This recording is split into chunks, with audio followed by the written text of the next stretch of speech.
is because at the end of the day, America is going to want a president who is a decent human being, who doesn't shit on other people, who has some interest in the American people, some interest in something beyond himself. I think at the end of the day, people are going to reject this bigoted, divisive figure. Give the answer to the question you're asking all night long. Why do they vote for Donald Trump? It's not always because they like him. No. It's because stuff like that is kookier to them. Bill Maher just silenced Adam Schiff, and it wasn't even a fair fight. Bill Maher didn't just challenge Adam Schiff, he delivered one of the most brutal political takedowns in recent memory. In a jaw-dropping moment that left the audience and panel speechless, Maher dismantled Schiff's years-long campaign against Donald Trump using nothing but unfiltered truth and undeniable facts. So what exactly went down on that stage? Why is this moment dominating headlines and lighting up political circles? Let's unpack the takedown, the twist, and the political aftershocks that might just rewrite the narrative. I think it's true justice. The only thing he cares about is himself and money, and going after the money is a way to bring about some real justice. Adam Schiff walked onto Bill Maher's stage brimming with confidence, arguably too much of it. Right out of the gate, he jumped into his familiar refrain. Donald Trump is dangerous, divisive, and the embodiment of everything wrong with America, wrapped in an orange-tinged persona. We've all heard it before, but this time, Schiff doubled down even harder. I think at the end of the day, Schiff declared, America's going to want a president who's a decent human being, someone who doesn't trash others and actually cares about the American people. As Schiff delivered his moral high ground monologue, Maher sat in silence, quietly loading verbal ammunition. He had heard enough, and what came next would flip the entire conversation, and the room completely on its head. Pessimism about the general election. The reason why Joe Biden is going to beat Donald Trump is because at the end of the day, America is going to want a president who is a decent human being, who doesn't shit on other people, who has some interest in the American people, some interest in something beyond himself. I think at the end of the day, people are going to reject this bigoted, divisive figure. Schiff may have thought his message was landing, but the crowd's silence told a different story. And Bill Maher? He was just getting started. While Schiff clung to his belief in moral decency as the political cure-all, reality had already undercut his argument. Donald Trump had engineered a political comeback so dramatic, even his fiercest opponents were left stunned. Maher didn't need to shout. He didn't need to argue. This wasn't a debate. It was a reckoning. And Schiff had walked straight into it, unprepared for what was coming. But Maher wasn't the only one ready to strike. Another guest at the table was about to weigh in, and he wasn't pulling any punches. And I'm just getting tired of seeing so much stuff targeted in his direction, but somehow, some way, he still survives. I mean, we're talking about a situation where he's still going to be the GOP nominee. He's still going to be running for president. You're President Biden. That's the individual that you're going to have to beat. 4 indictments, 91 counts. They ain't even bringing up the bankruptcies, ain't even bringing up this particular issue with this civil case. And somehow, some way, he puts cats to shame because he clearly has more than 9 lives. Or just when it seemed Schiff had taken all the heat he could handle, Stephen A. Smith jumped into the fray, and things got even more intense. Famous for his fiery sports commentary, Smith brought that same unfiltered energy to the political arena. But this wasn't a performance. It was raw, unfiltered frustration with a system that keeps falling flat in the face of Trump's relentless comeback. Smith didn't hold back. He wasn't defending Trump. Far from it. He was calling out the Democratic establishment for unleashing everything in their arsenal. Non-stop media blitzes, multiple indictments, and even comparisons to authoritarian leaders. Yet, despite it all, Trump only seemed to grow stronger. And that, Smith made clear, was the real problem. Atlantic put out an article last year, and it was called Separating Sports by Sex Doesn't Make Sense. Right. And talked about how we separate sports like the WNBA and the just because it's just socialization. This is insane. I agree. Okay. That's why people vote for Trump. Because there's stuff like that on the left that people just go, I know Trump's horrible, but separating by sports by sex makes perfect sense. And if you think it doesn't, you can't leave the country. As the tension in the room thickened, Bill Maher didn't just aim his criticism at Schiff or the Democratic Party, he set his sights on the true force behind the dysfunction, the mainstream media and cultural elite. Maher called out a hard truth that many in power refuse to face. Americans aren't oblivious. They're paying attention. They see the media pushing narratives that defy common sense, and they feel talked down to, even insulted. Maher wasn't praising Trump. His message was a warning to the left. The overreach of woke culture, the obsession with symbolism over substance, and the endless stream of performative progressivism come with real consequences. Voters don't cast ballots based on Twitter drama. They vote based on what they experience, what they fear, and who they believe actually understands them.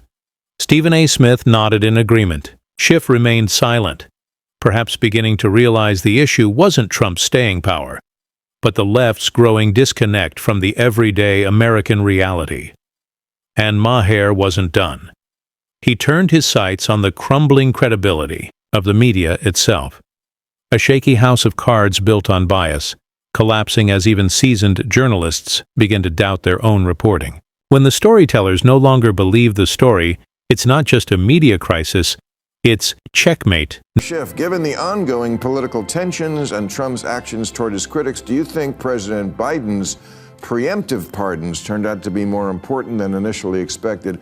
Let's first tell people what that means, preemptive pardons. That was pretty unprecedented, right? Before he left office, Joe Biden pardoned you and a number of people who he thought Trump would go after. No, I take the opposite view. I don't think he should have given the pardons at all. Really? No, I don't think he should have, and I was vocal about that at the time. Can you refuse a pardon? That's less clear because in the case of the January 6th committee, he pardoned essentially the whole committee.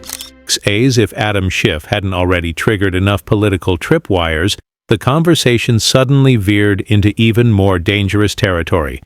President Biden's preemptive pardons. Bill Maher raised the issue with his usual laid-back delivery, but the question cut deep. Do you think those pardons ended up being more significant than people first realized? The energy in the room shifted. Schiff, clearly caught off guard, hesitated, then admitted he never supported the pardons in the first place. Just like that, he subtly threw Biden under the bus.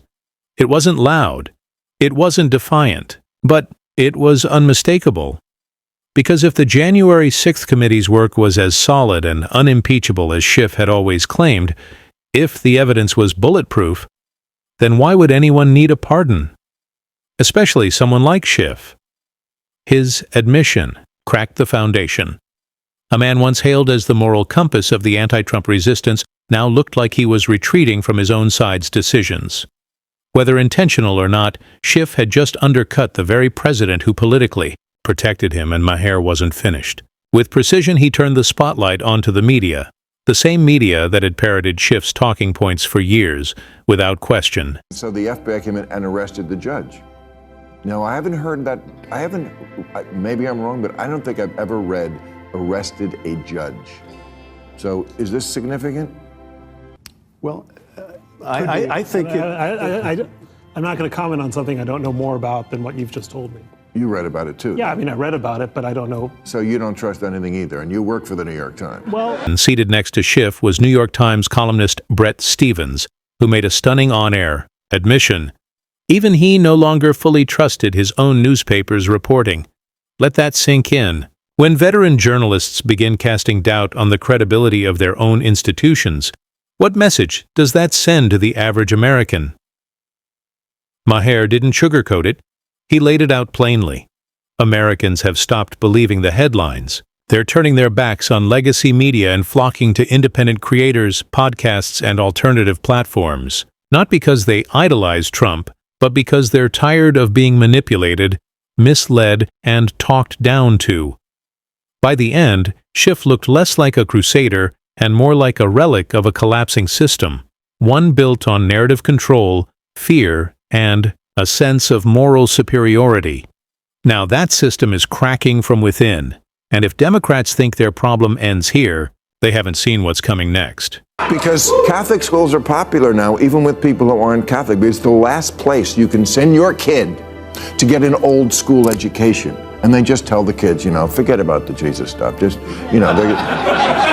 to them, that's okay indoctrination, as opposed to some of the other indoctrination that goes on. And also, the Catholics don't put up with bullshit. They take your phone. You have to learn your P's and Q's and your grammar and all this kind of stuff. And that's what I just don't understand, that parents don't have the whip hand anymore. Not that you should actually use a whip. And I don't have kids, so I don't know that firsthand, but every movie and TV show that has a teenager in it cannot be mischaracterizing this. And the kids they don't listen to their parents, they turn their back on them, they walk out of the room, things that would just get me shut down when I was a kid. By the time the segment wrapped, one thing was crystal clear. Adam Schiff hadn't walked into a debate. He'd walked straight into a reckoning. What began as a confident defense of decency and democracy quickly unraveled into a live demonstration of just how out of touch the political class has become.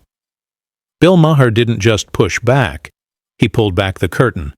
He exposed the deep fractures running through the narrative that has dominated mainstream media and progressive politics for years, and Stephen A. Smith echoed what millions of Americans are feeling: frustration, fatigue, and a growing hunger for truth over theatrics. Next Voice 9 Adam Schiff may have walked off that set thinking he held his own.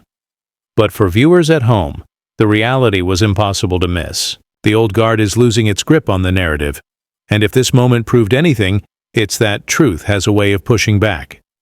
If this breakdown struck a chord, make sure to like, subscribe, and tap the bell so you don't miss what's coming next.